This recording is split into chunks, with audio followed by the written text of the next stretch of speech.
শবে বরাতের রাত যেভাবে কাটাবেন মনোযোগ সহকারে ভিডিওটি দেখুন এবং শুনুন আপনার ফায়দার জন্য। আবারও দরজায় করা নাড়ছে শবে বরাত। এই শবে বরাত হতে পারে আমাদের জীবনের শেষ শবে বরাত। এই রাত মুক্তির রাত, সুতরাং অবহেলা না করে অতীতের গুনাহের কথা স্মরণ করে তাওবা করি, তারপর ধারাবাহিক শবে বরাতের রাতে আল্লাহর জন্য ইবাদাত করি। এমনভাবে ইবাদাত করতে হবে যাতে একটি ছোট আমল যেন এই রাতে মিস না হয়। যেভাবে সারা রাত ইবাদাত করব। খুব মনোযোগ দিয়ে অজু করবেন। অজু শেষে কালেমা শাহাদাত পড়বেন। সারা রাত অজুর সাথে থাকার চেষ্টা করবেন, এতে অনেক সওয়াব আছে। মাগরিবের আজান হলে মনোযোগ দিয়ে আজানের জবাব দিবেন, তারপর দুরুদ পড়বেন, এরপর আজানের দোয়া পড়বেন খাস দিলে। তাহার পর খুব বিনয় ও নম্রতার সাথে মাগরিবের নামাজ পড়বেন। 2 রাকাত করে 6 রাকাত আওয়াবিন নামাজ পড়বেন। মাগরিবের ও আওয়াবিনের নামাজের ফাঁকে বা পরে সন্ধ্যার জিকির ও আমগুলো করবেন 15 মিনিট। তারপর সূরা ওয়াকিয়া পড়বেন। তারপর ইসলামী বই পড়বেন এশার আগ পর্যন্ত, যাতে ইবাদাতের প্রতি আগ্রহ আসে। বিশেষ করে তাওবা সম্পর্কে বই পড়বেন, যাতে খাঁটি তাওবা নসিব হয়। জান্নাতের নিয়ামত সম্পর্কে পড়বেন, যাতে জান্নাত পাওয়ার আশায় আমল করতে পারেন।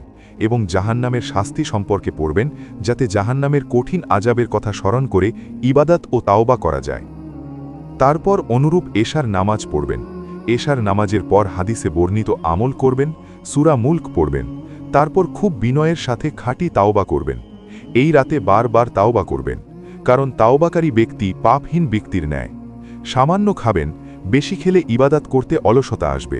খাওয়াতে সময় কম নিবেন। ওই রাতের জন্য গল্প করা বাদ।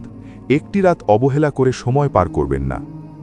শবে বরাত নামে আলাদা কোনো নামাজ নাই, তবে কিছু কিতাবে 100 রাকাত, সর্বনিম্ন 14 রাকাত পড়ার কথা রয়েছে।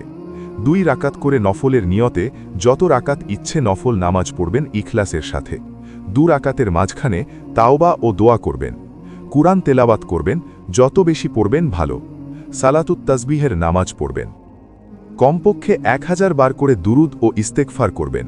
সুবহান আল্লাহি ওয়া আলহামদুলিল্লাহি আল্লাহু আকবার 100 বার করে পড়বেন। সুবহান আল্লাহি ওয়া বিহামদিহি 100 বার পড়বেন। সুবহানা রাব্বি ওয়া বিহামদিহি 100 বার।